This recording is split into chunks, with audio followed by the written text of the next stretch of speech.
bien le bonjour les petits abricots d'Alabama. On est là, on est de retour. Ça fait 4 mois qu'on a fait le dernier. C'est chaud, j'avoue. La série a eu le temps de passer sur Netflix en français. Donc Exact. normalement, vous êtes à jour. Donc on fait une vraie revue du coup. Là, avant on faisait une pré-revue parce que les gens m'avaient... Ouais, c'est ça. Là, on fait là, on fait une revue. Ah, j'ai eu le temps d'avoir des lunettes dans 4 mois aussi. Désolé. Ouais, j'ai vieilli de 4 mois et d'un coup, boum, j'ai perdu 0,25. Bon, en tout cas, mais voilà, on va enchaîner. Alors, du coup, on avait fait une première partie parce qu'on avait eu les 3 épisodes d'un coup, hein, tu te souviens. Après, on avait été jusqu'à l'épisode 6. Et donc là, on va vous faire de l'épisode 7 à 13, donc les 6 épisodes qui restent, les 8 épisodes, pardon, qui restent dans la série. Donc voilà, donc on s'était laissé à l'époque, si je ne m'abuse, donc avec le jeune Dick Grayson et la charmante Barbara Gordon. Hein. Et puis là, bon, on a un épisode 6 qui redémarre. Alors, encore une fois, avec bon, des petits problèmes avec le John Crane. Hein. Donc, cette deuxième partie de saison, on va en parler globalement. Hein. On va revenir sur certains détails, certains épisodes, dont un qui est magnifique. On en parlera. Mais on est toujours donc là dans cet épisode 6, quand il démarre, si je me souviens bien. Là, je fais de mémoire. Le jeune Jason Todd donc revient au bercail de son nouveau maître, hein, de son nouveau mentor qui est l'épouvantail. Et donc bon là l'épouvantail l'assomme et l'attache sur une chaise. Hein, il dit écoute, moi je suis pas Batman. Tu fais pas le con avec moi, hein, si je me souviens bien. Et donc on va rentrer dans une espèce d'intrigue où les Titans vont se mettre à rechercher Jason. En parallèle, on a Starfire qui a toujours ses absences, hein, et qui règle un peu les problèmes avec sa sœur. Hein, voilà. Qu'est-ce que tu voulais en dire par rapport à ça? Et surtout, elle entame une petite relation avec Superboy. Hein, ouais, ça commence, oui, effectivement.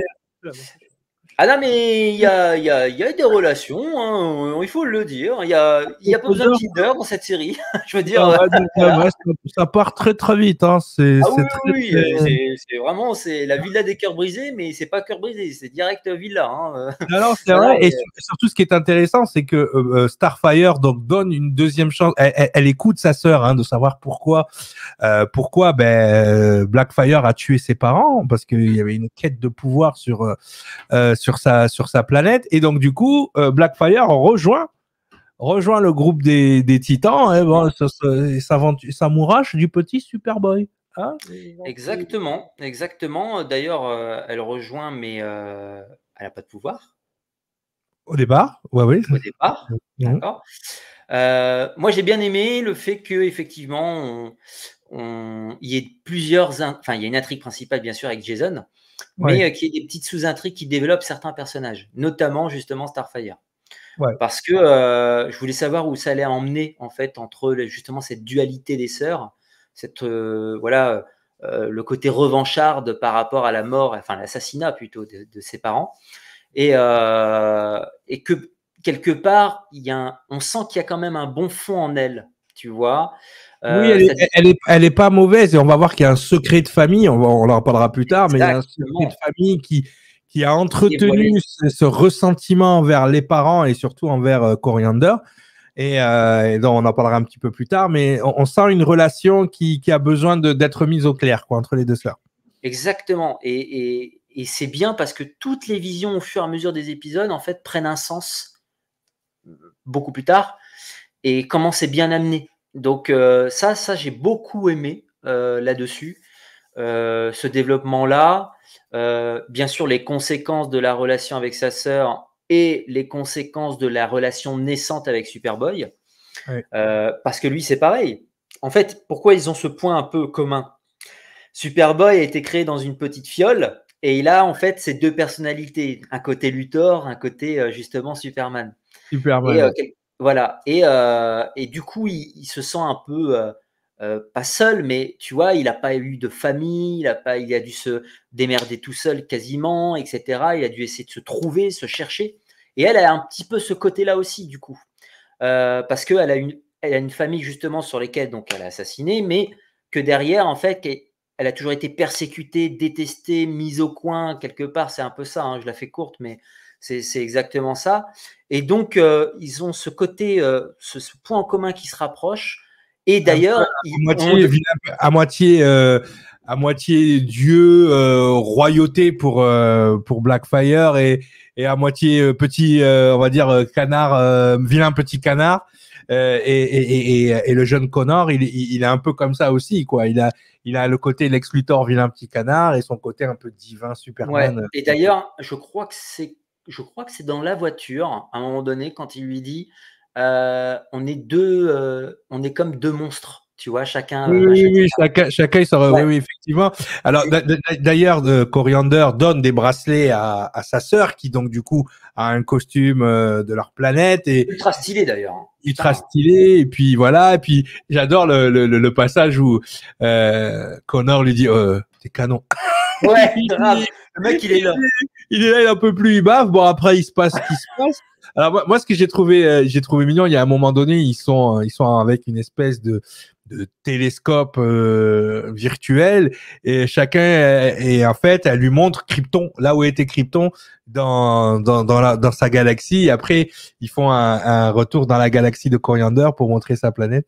Il dit tu viens de me donner ton adresse. Elle dit ouais, mais t'appelles avant. Donc voilà, ils ont une relation très très drôle. Et il y a une scène un peu awkward où justement Starfire a une de ses absences où ils la suivent, tu sais, ils sont en voiture, et à un moment donné elle lui dit tu sais, si tu veux on arrête et tout, et il dit moi je peux pas effacer ça, je peux pas oublier ça, et il lui dit parce que c'était ma première fois, tu vois. Donc et donc là elle dit, et là elle se moque un peu de lui, puis après elle dit ouais mais moi non plus j'ai pas envie d'oublier ça. Donc ils ont cette belle relation, on verra plus tard, on verra pourquoi. Et donc en parallèle on a toujours cette intrigue principale, donc avec l'épouvantail qui donc recrée un piège aussi sur Nightwing. Oui, tout à fait, et surtout avec cette toxine, hein, que ce fameux cette toxine jaune, qui est une drogue d'ailleurs que Jason Todd, donc Red Hood, prend. D'ailleurs, c'est ce qui fait que Crane le défonce, c'est parce qu'il en a volé certaines et que il en a donné à plein de gens qui ont foutu le bordel dans la ville. C'est ça. Et notamment dans le restaurant justement d'un certain Drake. Ouais, voilà, et de Tim Drake, oui, effectivement, qu'on va voir, et c'est vrai que dans ce cadre-là, donc il a fait un peu preuve de zèle, et l'épouvantail le punit. Donc effectivement, ils ont trouvé, grâce aux enquêtes, à l'enquête, il y en a qui aiment ça, les enquêtes. Tu sais, ils n'aiment que ça. Alors pour ceux qui aiment les enquêtes, regardez Titan. Hein, parce que déjà, on est dans l'univers de Gotham, et il y a vraiment une enquête. Et d'ailleurs, pour mener cette enquête, comment il s'appelle, Dick va demander à Barbara, qui n'a plus qu'une jambe, l'aide d'un autre personnage. L'aide de Oracle, le futur Brother High, mais qui est Oracle, donc un ordinateur hyper puissant.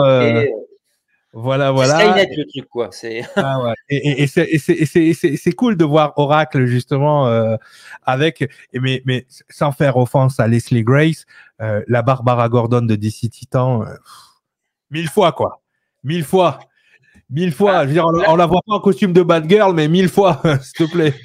Voilà, on la voit pas en costume de Batgirl, mais quand il y a eu le flashback justement, quand il volait pendant le musée, etc. Elle avait quand même du charisme. Tu vois ce que je veux dire? Elle a du charisme dans sa chaise roulante, mais elle a du charisme parce que c'est son personnage qui est écrit comme ça en plus, mais elle a aussi du personnage quand elle avait ses deux jambes et qu'elle était en action avec Dick. Cette relation. Mais surtout, il y a ça, et puis on est sur la version la plus hardcore de l'histoire de Barbara Gordon. Et complètement. C'est la Barbara Gordon qui s'est fait violer par le Joker. C'est la Barbara. C'est vraiment. Elle est violée, exactement. Oui. Et puis voilà, et de la voir dans Oracle, c'était quand même un grand moment de ce début de deuxième partie de saison. Pour moi, c'était un des moments clés justement. Malheureusement, à cause de Crane, elle va devoir désactiver parce qu'il va hacker Oracle. Donc, elle va devoir le désactiver. Mais on voit justement tout ce côté enquête qui est vraiment très, très, très poussé. Pour le coup, on voit qu'il y a un jeu de poker menteur entre l'épouvantail et Dick. Donc c'est là qu'on commence à comprendre aussi ce qui s'est passé avec Jason. On commence à comprendre ce qui s'est passé, ce qui se passe, et qu'effectivement à l'époque Batman avait eu recours à Oracle pour arrêter l'épouvantail, et que là le seul truc qui permettait de le capter est désactivé maintenant. Donc c'est vrai que la deuxième partie de la saison commence là-dessus. Est-ce que tu voulais rajouter autre chose par rapport à ça? Je pourrais dire que si je peux rajouter une chose, on va quand même en parler, parce qu'il y a aussi, on peut le dire, il y a quelques bémols, tu vois. Mais c'est ce côté en fait avec Jason et puis Jonathan Crane, c'est-à-dire que à un moment donné, il veut revenir chez les Titans. À un moment donné, il repart parce que c'est tellement un camé de chez camé qu'il en peut plus, et que il y a ce côté toujours en fait tout le long de la deuxième partie de la saison, tout le long de la deuxième partie de la saison, on ne sait pas trop sur quel pied danser avec Jason, parce que bon, il a quand même tué Hawk. Il a tué Hank. Là, il veut revenir chez les Titans. Donc, Dick lui propose de revenir chez les Titans, mais les autres Titans sont pas d'accord.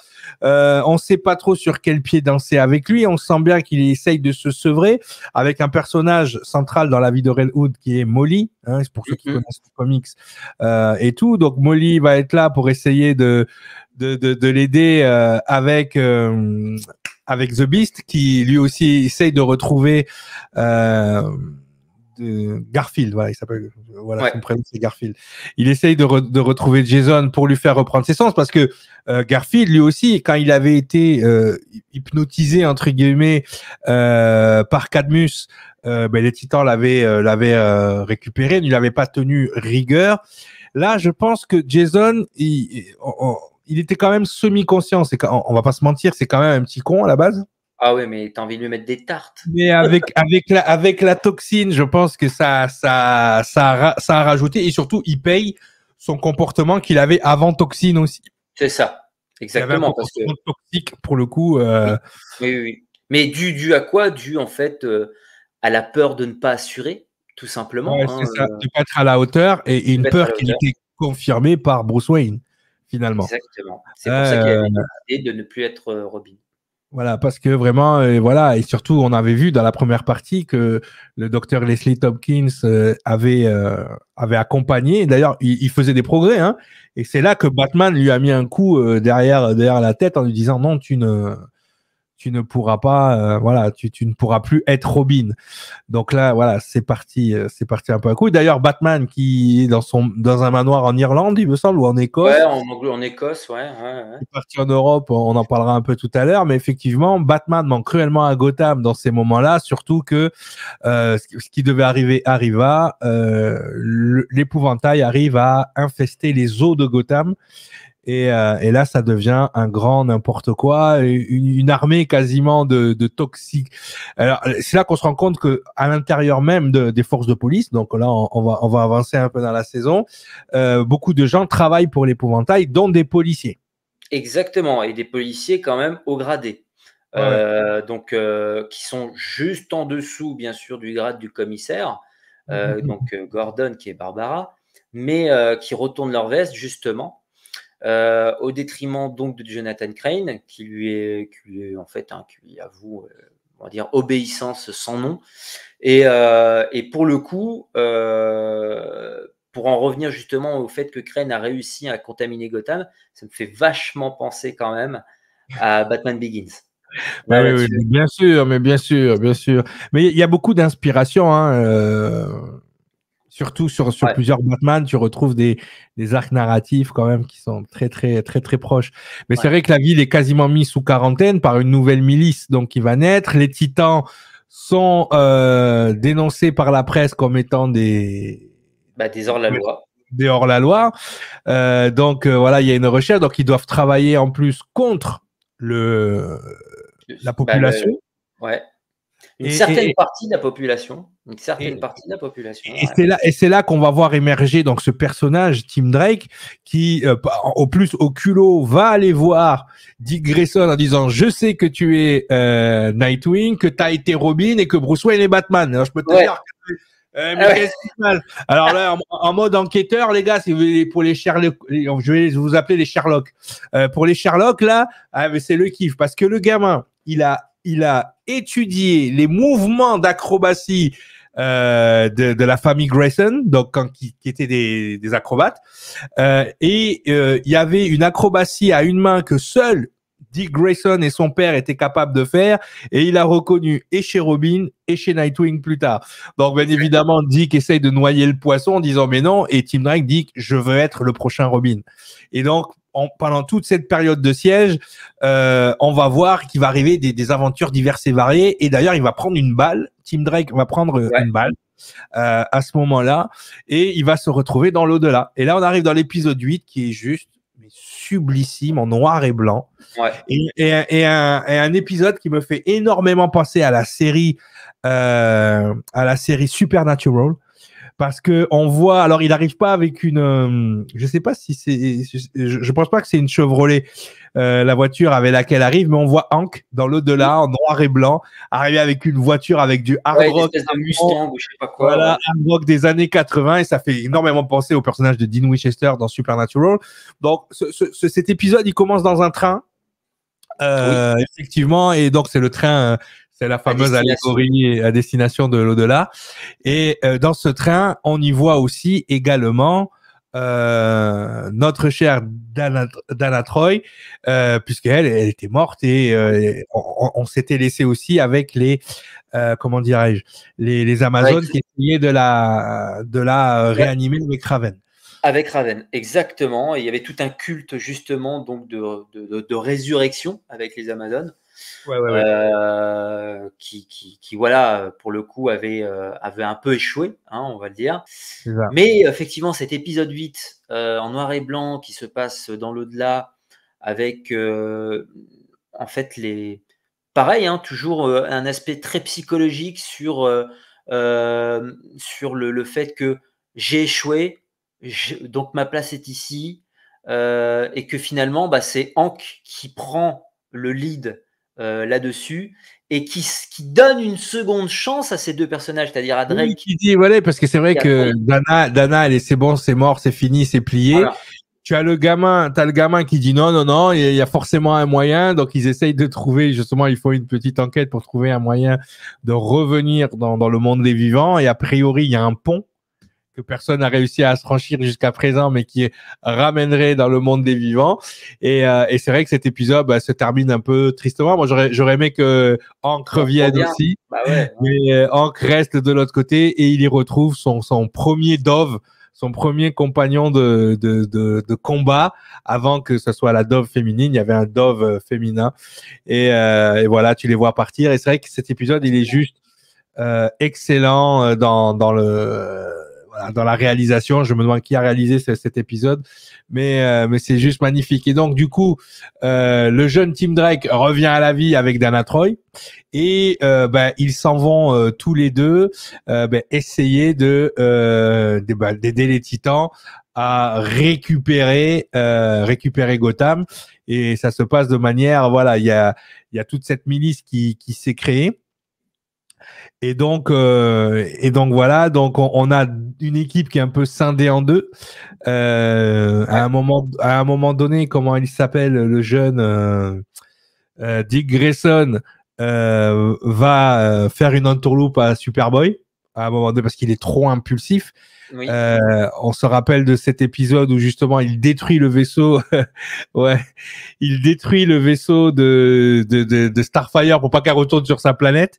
Parce qu'il réagit égoïstement. Voilà, il a des jugements. Voilà, ils essayent de lui dire mais qu'est-ce que tu fais? Et donc là, Dick va chercher de la poudre à kryptonite, et dans le bureau de Bruce. Voilà, et oui, dans un bureau de Bruce, et il endort, comment il s'appelle, le chien, et Et Connor à ce moment-là. Donc là, s'en vient aussi une lutte intérieure avec Dana qui retrouve sa mentor de l'île de Themyscira. Donc là, ça commence aussi à fighter. Et c'est vrai que là, ensuite, le jeune Tim Drake veut faire ses preuves en tant que Robin. Et donc voilà. Donc entre-temps, si là, je fais vraiment de tête. Hein. Entre-temps, notre cher ami l'épouvantail, eh ben, prend d'assaut la Batcave. Ouais. Alors, juste avant, il avait même, parce qu'ils ont détourné un plan, on n'en a pas parlé, mais il devait rallier à sa cause, en fait, les principaux parrains de la pègre des quartiers donc, de Gotham, qui a tourné au vinaigre puisque la fabrication de son usine a été prise d'assaut justement par les Titans. Donc ça, c'est son premier échec. Donc voilà. Mais effectivement, il s'est vengé. Il a réussi à prendre d'assaut donc la Batcave, truc de fou. Et là, il part dans un délire. Alors moi, j'ai adoré ce délire parce que je pense qu'il a été prévu par Batman. Là, c'est ma théorie. Tu vois, c'est parce qu'il s'est dit si un jour un de mes ennemis prend possession de la Batcave, il va vouloir écouter son dossier. Et Batman a des dossiers sur chaque super criminel. Et quand il lance le dossier et qu'il entend son profil énoncé par Batman, c'est juste quand même incroyable. Il vrille complètement. Ouais. C'est-à-dire que, rappelle-toi qu'il y avait eu ce passage aussi avec sa maman, où il a essayé de retrouver sa mère et que sa mère n'arrivait pas à le rejeter du bureau. Elle lui a dit ses 4 vérités. Il a commencé à péter un premier câble. Mais quand il a entendu le profil de sociopathe énuméré par Batman, c'est là qu'il a commencé à faire des conneries. C'est là qu'il a commencé vraiment à vriller. Et ce qui est important aussi dans cette partie-là, c'est vrai qu'on avait oublié, c'est qu'en Irlande, Bruce Wayne tente de se suicider. Mais oui, et tente de se suicider et juste avant, il signe un testament. Ouais, il signe un testament, ouais.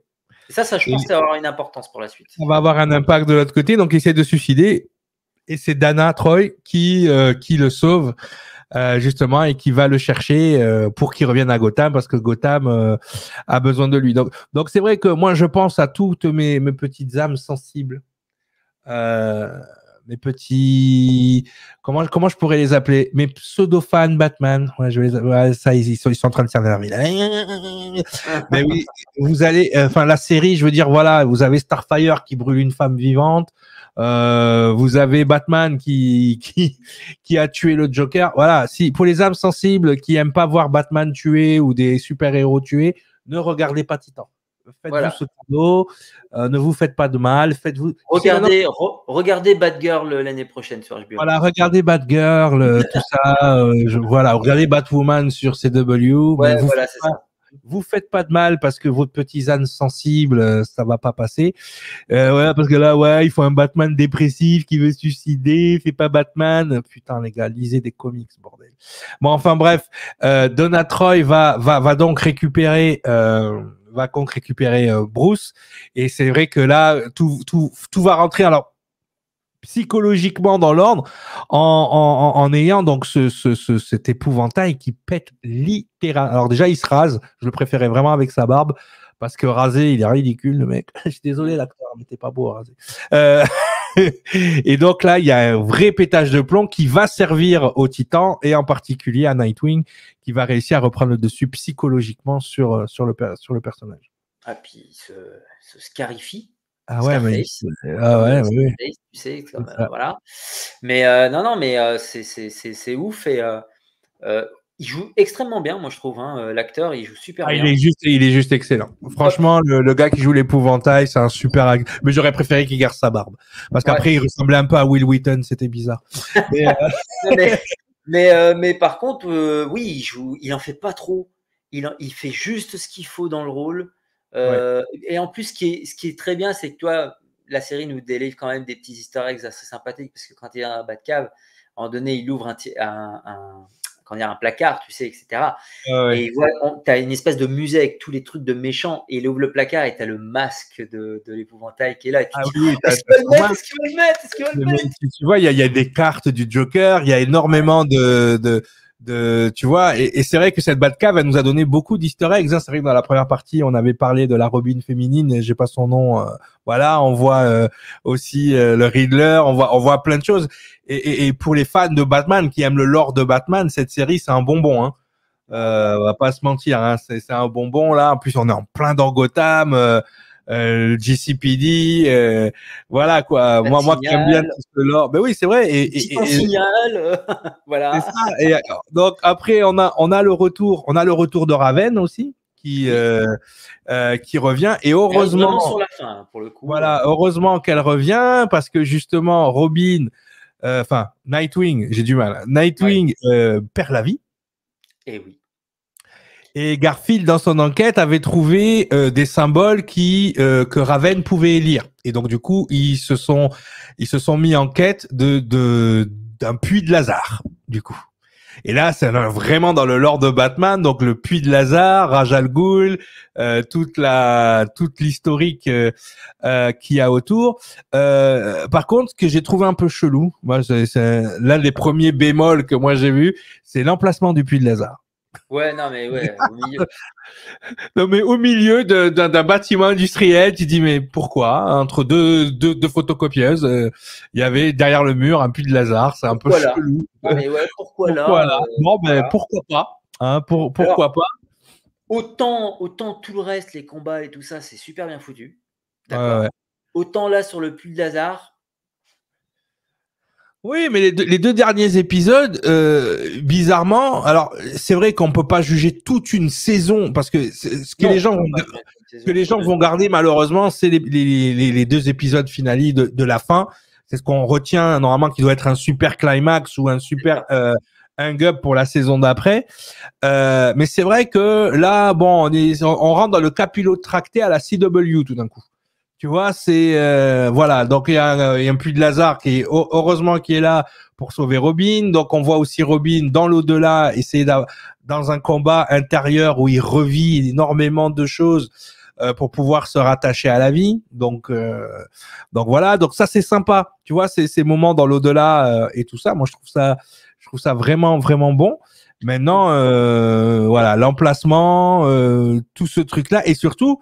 Ce qui est un peu chelou, c'est comment ils vont utiliser le puits de Lazare pour décontaminer la ville. Donc là, je te laisse.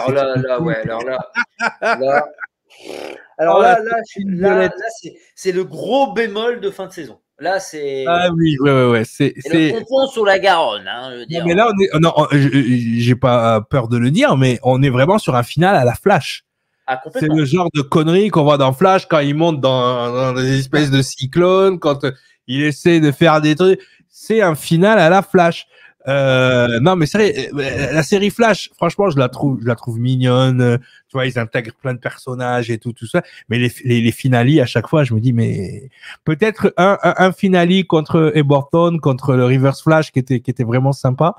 Mais après, la saison, mais après c'est tout. Mais voilà. Mais là, j'ai pas compris pourquoi ils sont partis dans ce délire du puits de Lazare. Et puis vas-y qu'on combine les pouvoirs et qu'on en fait une boule géante et d'un seul coup on crée une tornade, ça devient de la flotte. Oh là là là là. Enfin non, mais tu vois, j'ai. Et donc ils ont tourné le puits de Lazare en espèce d'antidote géant contre la toxine qui empêchait les gens de Gotham d'y voir clair, parce que c'est vrai que les titans se faisaient attaquer, mais les gens étaient quasiment en état de zombie. Alors c'est sympa parce qu'on a vu la famille de Tim Drake, du coup on voit son père qui était un ancien flic, sa mère, alors c'est un chinois Tim Drake, sa mère est asiatique, son père est black. Donc, comme ça, on est bien sur les communautés. Et il avait une espèce de petite Batcave à lui. Et quand sa mère découvre sa Batcave, elle fait « Mais où t'as acheté ça ?» Mais elle pète la cave. Elle m'a fait trop rire.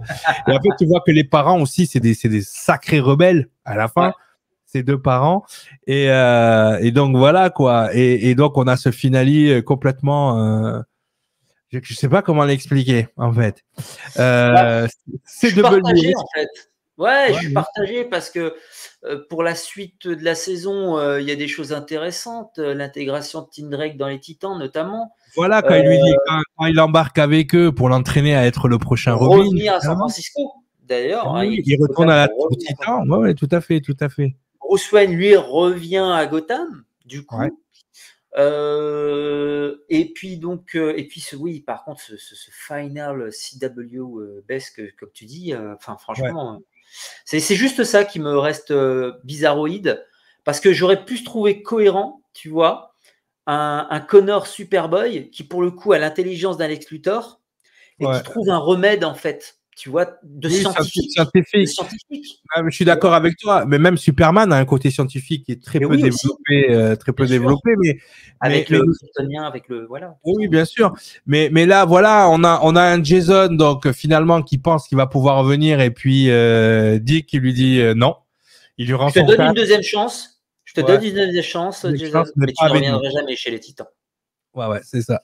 Donc on va avoir certainement Red Hood qui va avoir sa propre ligne d'histoire. Peut-être qu'ils feront une série, je ne sais pas. Peut-être un spin-off, un truc. Ou un spin-off ou je sais pas. Mais en tout cas, bref. Voilà, on sait qu'il y a un projet en cours avec Jensen Ackles et James Gunn chez DC. Et ça serait dans le lore de Batman. Donc, on attend. Mais on verra bien ce que ça donne. En tout cas, bref, lui, il part de son côté. Et donc, du coup, Tim Drake prend sa place chez les Titans, où il va être entraîné à être certainement le prochain Robin. Alors, je sais par petite rumeur qu'on va beaucoup voir Batman dans la prochaine saison, normalement. Ils sont en train de travailler sur un costume, du coup, puisque... C'est génial, ça serait la première fois dans une série. Hein. Ouais, on va le voir vraiment apparaître. Deuxième fois, je crois, parce que je crois que dans la série Batwoman, on le voit. Ah bon? On l'entreaperçoit à des moments et à un moment donné, on le voit dans le costume. Dans la première saison? Je crois que il me semble, hein, je te dis peut-être une bêtise, mais il me semble qu'on le voit quand même, ou on voit une ombre, ou on voit un délire, comme on a vu dans la première saison de Titan, je pense. Moi qui ai vu la première saison de Batwoman, on voit le costume, mais on le voit pas. Il me semblait qu'à un moment donné, il y avait un truc avec Alice, et en fait, on voit l'histoire, et que c'est pas à cause de Batman qu'elles sont tombées, mais il y a un autre délire, puisque il y a la Alice qui vient de l'univers parallèle, de l'autre univers, tu vois. Ouais, puisqu'il y a deux Alice en face. À un moment donné, donc voilà, ils ont commencé à tester le multivers dans Batwoman, mais je re-regarderai pour être sûr. Mais en tout cas, oui, ça serait la première fois qu'on aurait Batman en live action. Oui, c'est ça, vraiment exploité. Longue période exploitée. Donc, ils travaillaient sur un costume moins dégueulasse que ce qu'il y avait dans la première saison. Ouais, et j'espère, s'il vous plaît, faites un costume digne de ce nom, bordel, sur un Batman mûr. S'il vous plaît, entendez mon appel. Ne faites pas un cosplay de merde comme la série Gotham à la fin, s'il vous plaît. Ah ouais, oh là là, oh là là, oh là là, oh là là. Ah oui, s'il vous plaît. S'il vous plaît. Non, ça c'était... Gotham, c'était même pas sur la CW. Hein. On le rappelle, hein. C'était sur la Fox. C'était sur la Fox, ouais. Surtout ils étaient pas trop mal hein, sur les costumes réalistes. Même à la fin, le Riddler, il a son vrai costume de Riddler classique. Ils ont tout misé sur les méchants, surtout. J'ai c'est vrai. Donc, mais en tout cas, ça amène pas mal de choses. Un retour sur San Francisco pour les Titans, l'intégration de Tim Drake et son entraînement, le retour de Bruce, peut-être une interaction à nouveau entre Bruce et Barbara, tu vois. J'aimerais bien avoir une continuité avec Barbara quand même, tu vois. Tout à fait. Si on revient à San Francisco et qu'on se refocalise sur San Francisco, je trouve ce serait dommage. Tout dépend de l'antagoniste. Tu vois, qui va y avoir. Je sais qu'il va y avoir aussi un peu plus du lore de Superman, puisque Connor va demander à être présenté, enfin, du moins, va demander à renouer avec ses racines. Mm-hmm. Donc ça, c'est important aussi. On m'a parlé de la ferme Kent. Du coup, il irait voir parce que la première fois qu'il est allé à Smallville, il est allé voir son côté... il est allé voir son côté Lex Luthor. Là, on aurait la partie Kent, justement. Je milite pour un Superman Mike Owen. Franchement, ça serait un Superman quinquagénaire, là. Ça serait vraiment top. Allez, on fait un petit résumé de toute la saison, du coup, pour clôturer. Donc, on a une saison qui part sur les chapeaux de roue, vraiment top niveau. Le milieu de la saison est vraiment intriguant. Cette double intrigue est vraiment hyper intéressante. Toi, qu'est-ce que tu as pensé de la saison globalement? Globalement, c'est une bonne saison qui démarre surtout sur les chapeaux de roue. Les 3 premiers épisodes, ils te mettent une cloca, très clairement. Après, on est sur vraiment une très grosse continuité. Petit bémol sur les 2 derniers épisodes. Voilà, on les a évoqués juste à l'instant. Ouais. Mais dans l'ensemble, ça reste la meilleure série de chez DC Comics. Et non pas, comme certains le prétendent, une autre série actuellement sur HBO Max. Entendez mon regard. Merci. Il y a des gens qui disent que Peacemaker, c'est la meilleure série d'ici. Sincèrement, il y a des gens qui ont la malhonnêteté intellectuelle et la bêtise. Et non, mais franchement, mais c'est des vendus, gros. C'est des vendus. Cherche pas. Qui dit ça? Qui dit des noms? Je m'en bats les couilles, moi, c'est ma chaîne. Non, mais moi, tu sais, moi, j'insulte mes abonnés, moi. J'en ai rien à foutre, moi. Je les ai plus en tête. Je les ai vus sur Twitter. Non, c'est un... Oh, non. Mais il va se lever. Non, mais faut arrêter, faut se faire soigner, maintenant ça suffit. Comme il dit Miko, je voudrais parler au docteur Martin, s'il vous plaît. Non, mais c'est ça, quoi. Oui, docteur Martin. Non, mais là, il faut vraiment. Non, ils ont un problème, ces gens-là. Mais qu'est-ce que, je te jure, hein, j'ai mal à mon DC Comics quand je regarde Peacemaker. Hein. Ah, mais moi, j'ai mal à mon DC Comics depuis longtemps. J'ai regardé le premier épisode et la moitié du deuxième, j'ai vomi. J'ai dit non, c'est pas possible, quoi. Eh bien, écoutez, quand ma chaîne sera à nouveau là, vous verrez aussi ce que j'en pense. Voilà, mais de toute façon, ta chaîne va revenir. Bah, on peut dire c'est de la daube. Hein.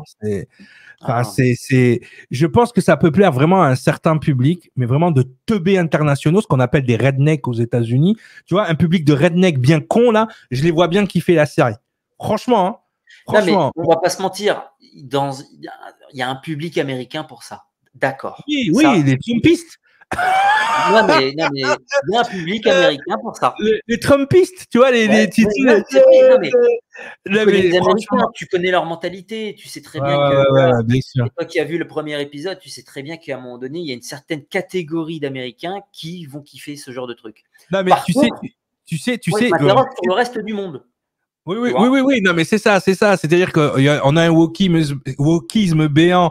Cette série, en plus, reprend les comment dire, les codes du wok, tout en y intégrant. Tu sais, on est en train de faire la revue de Peacemaker. Tout en y intégrant, si tu veux, le raciste de base, le blanc américain. Suprémaciste. Et il le rend débile. Ouais. Tu vois, il rend débile l'homme blanc américain, tu vois, il le rend débile. Ils mettent voilà, c'est un Trumpiste, le gars, tu vois. Mais je comprends pas qu'il y ait des gens qui je sais pas quelle vision ils ont du monde des super-héros, parce que, tiens, un super-héros, quand même, ça a des valeurs, c'est sérieux, et là. Si avec ça, mais juste pour clôturer, ce qui m'a choqué le plus, c'est comment James Gunn, avec son personnage Peacemaker, insulte tous les autres personnages du DCU dans sa série. Mais oui, c'est non, mais un non-respect total. Désolé les gens, mais pour moi, sincèrement, je mets quasiment premier ex-aequo Superman et Lois et Titan. DC Titan. Franchement, parce que voilà, mais Superman et Lois pour la qualité de comment c'est filmé, tu vois, et Titan pour le scénario, tout ça, et le truc. Quand tu vois, moi, mon gamin, il était là à côté de moi et il regardait. Tout à l'heure, je passais un épisode pour me remettre la série en tête, tu vois, et quand il voit Starfire serrer la main de la gangster et elle brûle comme ça, il me regarde, il dit papa, il a cramé la meuf. Le gamin, il était pas prêt, tu vois. Et tu te dis, ouais, on est limite, tu vois. C'est quand même une série adulte, finalement, Titan. Tu vois. Lui, il a vu des super-héros, il a vu Nightwing, il a kiffé, tu vois. Il a vu Superboy, il a kiffé, mais c'est chaud, quoi. C'est adulte, c'est léger, mais il y a un peu de cul, enfin voilà. Mais c'est léger, hein. Ça n'a rien à voir avec Peacemaker. Hein. C'est léger. Ouais. Non, mais par contre, c'est du porno. C'est du porno. C'est du porno, voilà, vulgaire, et débile en plus. Enfin, voilà. Ouais. Mais voilà, et puis c'est vrai que Titan, est plus mature, il est sombre. Quand ça se tape, il y a des nions, il y a du sang. Enfin voilà, il y a des choses, quoi. On est très très très loin de la CW ou de ce genre de truc. Hein. Non, mais dans le ton, dans les intrigues, dans les enjeux conséquences, DC Titan est largement au-dessus de Peacemaker. Faut arrêter les conneries, quoi. Et c'est ça que j'ai jamais rien compris, parce que quand ils ont lancé l'Arrowverse, qui n'était pas l'Arrowverse au départ, mais l'Arrowverse, ils ont lancé Arrow la saison 1, la CW, on était sur quelqu'un de sombre qui tuait. Mais c'était quasiment le ton de Titan, on était pas loin. Hein. On était là-dessus, et ça marchait du tonnerre de Dieu. Non, mais oui, bien sûr. Mais d'ailleurs, il y a beaucoup de gens qui sont accros au Arrowverse à cause des 2 premières saisons de Arrow. C'est ça.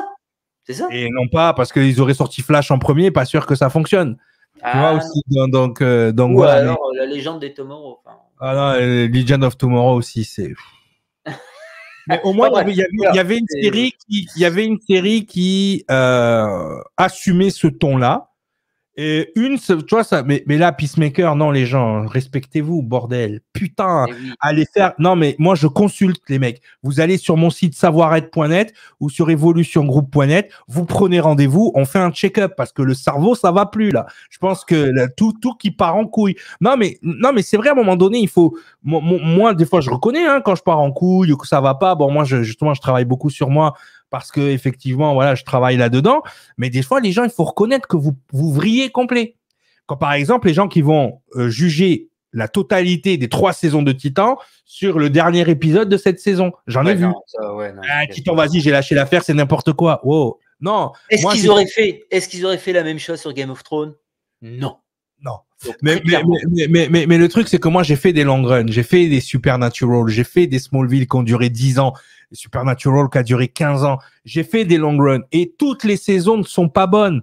Tous les épisodes ne sont pas bons. Il faut arrêter qu'au premier truc qui vous déplaît, ça y est, c'est de la merde. Respectez-vous, les gens. Effectivement, on avait donné combien à la première saison? 8,5, il me semble. À la deuxième, on avait filé 8,5 aussi. Bon, celle-là, on va donner que 7,5, mais c'est quand même très, très bien, 7,5 sur 10. Franchement. Exactement. Hein? Là, on est là-dessus. Là, on est sur du 7,5 sur cette saison. Ouais, non, mais complètement. Ils auraient pu atteindre les 8 s'ils avaient peut-être trouvé autre chose sur la fin, mais voilà, c'est tout. C'est pareil, oui, non, mais ça reste. En fait, ce qu'il faut dire aux viewers, c'est que ça reste la plus qualitative en matière d'adaptation par rapport au matériel de base. Ah oui, non, mais là, il n'y a même pas photo. Je veux dire, vous regardez Peacemaker dans les comics. Moi, j'en ai lu 2-3 en ligne, là, pour me remettre dedans des petits passages que j'avais vus. Ça n'a rien à voir. Je veux dire, voilà. Mais en termes d'enjeux conséquences, en termes de respect et surtout introduction des personnages. Ce que j'aime dans cette série, c'est qu'ils arrivent à introduire des personnages, même colonne de droite, que personne connaît, mais tout le monde s'en fout. La façon dont ils les introduisent, c'est nickel. Ça passe crème. On n'est pas obligé de faire des story origines sur chaque personnage pour pouvoir faire ensuite une équipe. Tu vois, là, ce que j'ai trouvé génial, c'est qu'ils ont créé une équipe sans que personne n'ait à redire, sans que personne n'ait à chialer de quoi que ce soit. Et les personnages passent crème, tu vois, même des personnages comme Hawk, qui sont vraiment pas c'est vraiment un personnage colonne de gauche, hein, colonne de droite, tu vois. Bah, il est mort, bah, les gens sont quand même dégoûtés qu'il soit mort, tu vois, c'est comme ça. Bon, il faut accepter. Jason Todd, oui, c'est un petit con même dans les comics, il vrille, quoi. Même pour ceux qui ont joué au dernier jeu Batman, Arkham Knight, qui c'est qui fait chier là depuis le départ? C'était lui qui faisait chier, tu vois, c'était Red Hood. Donc c'était compliqué, quoi. Je veux dire, moi, quand j'ai joué le jeu, j'ai dit, mais il me casse les couilles, lui, c'est qui? Tu vois? C'est ça. Non, mais après, ça fait partie de l'histoire et du background du personnage, et c'est ça qui est intéressant. Ouais. Après, non, c'est pas ultra fidèle, mais c'est très fidèle, beaucoup plus fidèle que certaines dubs qui viennent de sortir. Donc, très clairement, foncez, regardez les yeux fermés cette saison, et si vous l'avez pas vu les saisons précédentes pour vous acclimater dans de l'univers. Mais vraiment, et je vais vous dire, plus ça va aller, plus c'est crescendo. Et oui, et plus ça va monter, parce que là quand même on a eu Deathstroke, on a eu l'épouvantail, on a eu des persos quand même, des antagonistes bouillants, quoi. Oui. Ouais, on a oublié de dire un truc, mais à un moment donné, quand il se réveille, Nightwing, et que Barbara vient lui rendre visite et dire si ça va, machin, etc. Ouais. Et puis elle lui fait lire en fait J'allais clôturer avec ça. Vas-y, mais c'est très bien. Vas-y. Non, toi, dis-le. C'est mieux. Eh bien, en fait, elle lui fait faire un petit test comme ça oculaire, vous savez, comme vous avez chez votre ophtalmo, et puis vous voyez toutes les lettres de l'alphabet sur plusieurs lignes, grandes et petites polices à caractère. Et dit qu'à un moment donné, il lit normalement la première, ensuite la seconde, et là, il y a un trouble qui se passe, et on voit que les lettres commencent à se transformer en chauve-souris. Voilà. Effectivement, parce que toute cette saison-là a été rythmée aussi sur le fait de be a better Batman. C'est ça. Soit un meilleur Batman. Et on sait tous qu'à un moment donné, Dick va devenir Batman. Donc, je trouve qu'il est sauté très vite de Robin à Nightwing. Là, il va sauter très vite de Nightwing à Batman, d'après ce que on a compris. Et c'est pour ça que il sera en train de travailler aussi sur un costume que va lui être légué par Bruce Wayne lui-même, quoi. Parce que c'est vrai que cet acteur, il est super classe, quoi. Mais je pense pas qu'on verra le Bruce Wayne en question en Batman, mais je verrai plus effectivement l'apparition de Batman, mais version Nightwing. Version Dick Grayson. Ouais, Dick Grayson, et je le verrai plus. Dernier épisode, quoi. Voilà, et Tim Drake serait son Robin, du coup. Exactement. Ouais, c'est une belle théorie qui me plaît bien. Tu vois, pour moi, c'est très. Ils ont trouvé la recette, c'est-à-dire que on a l'évolution d'un personnage. On a eu Robin, et après on a eu Nightwing, mais Nightwing s'est pas fait d'un coup. Donc on l'a eu vraiment au dernier épisode de la saison 2, tu vois. Tout à fait. Après, moi, je trouve que ça irait vite en besogne. Après, peut-être qu'il redeviendrait Nightwing. On sait pas, parce que c'est vrai que Nightwing a son arc aussi, mais peut-être qu'on. Ou alors, est-ce que c'est un Batman temporaire ou tu vois, Oui, mais comme c'est dans les comics, mais à un moment donné, il y a deux Batman. À un moment donné, t'as le Batman Grayson et t'as le Batman Wayne, quoi. Donc, non, mais c'est une belle théorie. Moi, je pense qu'on s'en va là-dessus, puisque de toute façon, c'est pour ça que je voulais terminer avec ça. Toute la saison 2 a été sur Be a Better Batman. Donc, est-ce que la saison 3, pardon, est-ce que la saison 4 sera sur les mêmes auspices, mais en tout cas, c'est une série qui dénote par sa qualité. C'est bizarre de dire ça, mais c'est une série qui dénote par sa qualité, par son respect de la matière première, et par aussi les intrigues qui nous font vivre. C'est vraiment intéressant. On est sur le haut du panier en termes de série chez DC. Voilà, quoi. Donc là-dessus, il y a pas photo. Tu as tout dit. Voilà les gens, c'était notre revue finale, deuxième partie de la saison 3 des DC Titans, qui moi me hype toujours autant. Voilà, j'ai du mal à comprendre les gens qui, au moindre épisode qui ne leur va pas, ils jettent tout à la poubelle. Vous ferez jamais de long run comme ça, les gars. Il faut changer le mindset. Oui, puis dites-vous qu'il y a que 13 épisodes. Donc, franchement, encore, on n'est plus sur l'ancien format des 25, 28 épisodes. Donc, allez-y, faites-vous plaisir. Il y a zéro filler dans ces séries. Même l'épisode 8, qui pourrait ressembler à un filler, il a son importance. Il est sublissime en plus. Il est bien tourné. Donc, voilà, quoi. Et surtout, les gens, contrairement à Disney+, qui ont maintenant le feel-good sur leur série Marvel, et on en aura toutes les 3 ou 4 mois, là, on a la chance d'avoir une série de qualité sur HBO Max qui s'appelle DC Titan. DC Titan et pas autre chose. Voilà. Voilà. Non, mais c'est là-dessus, on est tout à fait d'accord. En tout cas, merci les petits abricots de la baba. C'était Cap Morpheus et Actu Ciné. Si vous n'êtes pas encore abonné à sa chaîne, attendez qu'elle revienne pour vous abonner. Ne vous abonnez pas pendant qu'elle est pas là, ça, de toute façon c'est pas possible. Donc voilà, mais en tout cas merci à toi encore une fois, super revue. On va se revoir certainement pour la saison 4 et pour d'autres. D'ailleurs, saison 4 prévue pour mois de mai. À mois de mai déjà. Non, je sais plus parce que je crois que c'est pas ce que j'ai vu. Ou alors, non, je sais plus. Allez, je vais Une te dire bêtise. ça tout de suite. On va donner. Alors, ouais, et quand tu mets Titan, tout de suite, c'est l'attaque des Titans. J'en ai marre des mangas. Je vous en. Ouais, c'est génial, l'attaque des Titans. Je t'emmerde. Ah, je Va au sais Japon, plus, arrête de me casser les couilles. Va manger des cerises. Ouais. Alors, ce que l'on sait sur la saison 4, donc bon, c'est déjà renouvelé. Oui. Tac, continuer.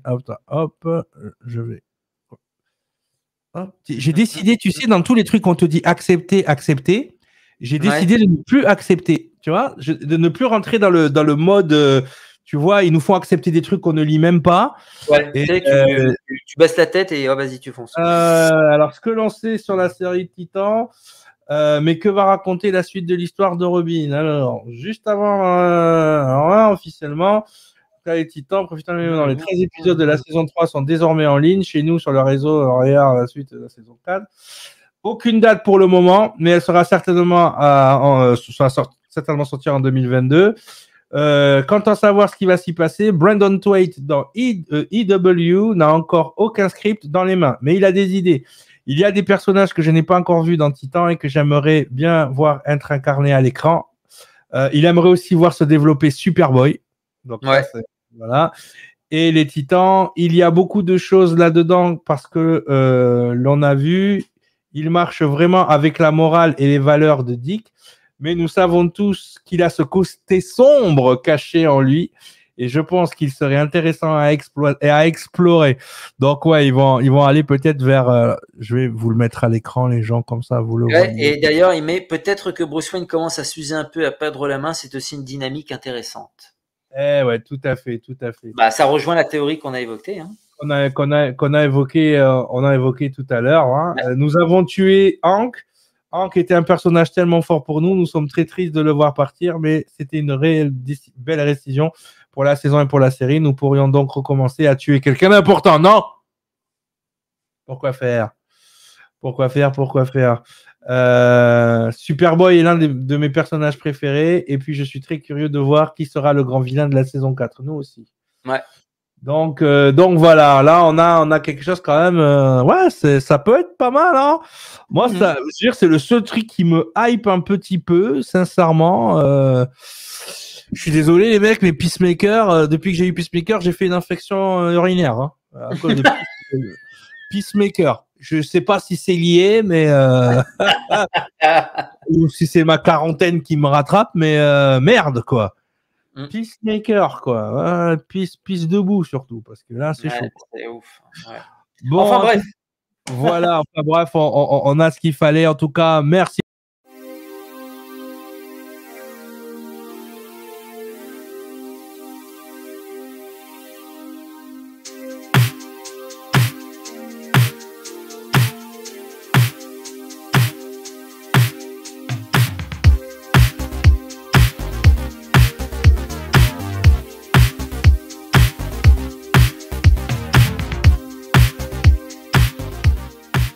À toi, merci à tous. Et on se retrouve très bientôt sur Geekology. J'arrête ce podcast tout de suite.